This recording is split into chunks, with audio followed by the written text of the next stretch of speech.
আসসালামু আলাইকুম। বেগুন কেটে আছেন, ভালো আছেন না? আলহামদুলিল্লাহ, আল্লাহর রহমতে আমি ভালো আছি। আসলে আমরা মাইনের বিয়ের পরে সকাল হয়েছে কীরকম যে বাজারে গেলে যে আগে মাছ কিনবো না মুরগি কিনবো না সবজি কিনবো এই অবস্থা। যে আমরা সকাল হলে কি আগে নাস্তা বানাবো না বিছনা গোছাবো না ঘর ঝাড়ু দিমু না কি হাঁড়ি ফাতিল ধুমু।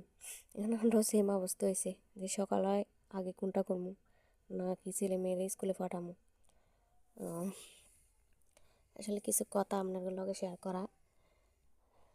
যখন 6 বছর তখন আর আব্বু মারা যায়।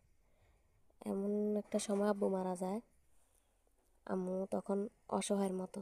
আমরা 3 ভাই 1 বোন আছি। আবার 4 মাস 5 মাসের তখন আর ছোটো ভাই 5 মাসের পেটে। এমন একটা পরিস্থিতিতে মারা গেছে। তখন আম্মু মনে হয় যে সাগরের মাঝখানে পড়ে আছে, যে সাগরে এদিকেও হয়তো হরান না এদিকেও হয়তো হরান না। সংসারে হাল ধরার মতো কেউ নাই। ভাইয়ারাও তেমন বড় হয় না, ভাইয়ারাও ছোটো ছোটো বেগুন। আসলে মারাই আসলে হারে মনে হয় যে 4-5 জন ছেলে মেয়ে স্বামী না থাকলে মানুষ করা। বাপ আব্বুরা কিন্তু বাবারা কিন্তু আর পারে না। এখন বিয়ের হরে মনে হয় যে আসলে স্বামী কী জিনিস, স্বামী না থাকলে কীরকম লাগবো, স্বামী অসুস্থ হলে কীরকম লাগে এখন বোঝা যায়। আর এমন একটা সময়তে আব্বু মারা গেছে, আম্মু এত অল্প বয়স, এমন একটা সময়তে মারা গেছে। এই ধৈর্য আল্লাহ, হয়তো আল্লাহর রহমতে আল্লাহ ধৈর্য দিয়েছে, বিধা ধৈর্যটা ছিল।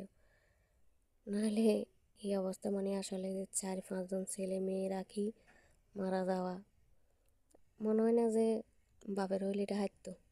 বাপের হইলে হয়তো ছেলে মেয়েগুলো মানুষও করতে হতো না ঠিক মতো।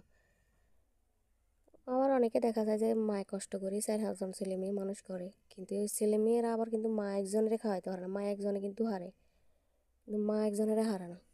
আল্লাহর রহমতে আর বাইরে 4 জনে বালা, ভাবিরাও ভালো আছে, অনেক খেয়াল রাখে, খাওয়া দাওয়া ভালো আছে।